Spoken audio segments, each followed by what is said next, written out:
High বন্ধুরা, good morning. Radhe Radhe. সকাল সকাল ঘুম থেকে উঠে স্নান টান করে পুজো সেরে নিয়েছি। সকালের টিফিনে আজকে লুচি আর চা, এই ছিল আজকে সকালের টিফিন সেরে সোনাইকে নিয়ে স্কুলে দিয়ে এসেছি। সোনাইদের স্কুলে একটা ছোট্ট সমাবেশ আছে, আগামীকাল তো 15ই আগস্ট, সেই অনুষ্ঠানও হবে। তার আগের দিন একটা ছোট্ট করে সমাবেশ মতো। শুভ দুপুর, রাধে রাধে। এখন প্রায় 1টা বাজে। আমি রান্নাবান্না সেরে একটু বসলাম, তো ভাবলাম আজ কদিন ধরে আমি ভিডিও দিচ্ছি না। তোমরা অনেকেই মেসেজ করছো যে কেন ভিডিও দিচ্ছি না, বা কমেন্টে অনেকে লিখেছে তোমার ভিডিও দেখতে পাচ্ছি না। তো যাই হোক, সেটা বলার জন্য আর কি ভিডিওটা করা।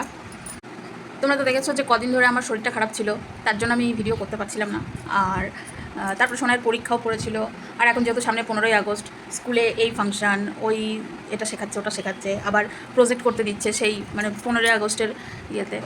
তো ওই কারণেই আর কি আরও হচ্ছে না। আর সবথেকে বড় কথা, আমার মনটা খুব খারাপ, মন মেজাজ একদম ভালো নেই। কেন ভালো নেই সেটা একটু পার্সোনাল, তো সেই কারণে আমি আমার পার্সোনাল লাইফের সেরকম কোনো কিছুই আমি শেয়ার করি না।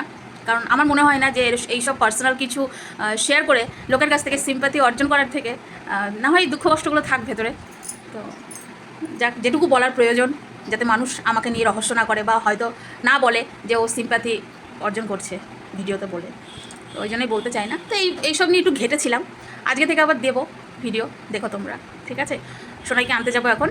সোনাইকে স্কুল থেকে নিতে চলে এসেছি। ওর হাতে যে পতাকাটা দেখছো, ওটা ও নিজেই বানিয়েছে। প্রত্যেকটা বাচ্চাই তাদের নিজের হাতের কাজ নিয়েই আজকে র্যালিতে বেরিয়েছিল। আর চলো বাড়ি চলে এসেছি। লাঞ্চে কি আছে দেখিয়ে দিই। ভাত, এখানে আছে কাঁকরোলের বড়া, এখানে আছে আলু ওল দিয়ে তরকারি।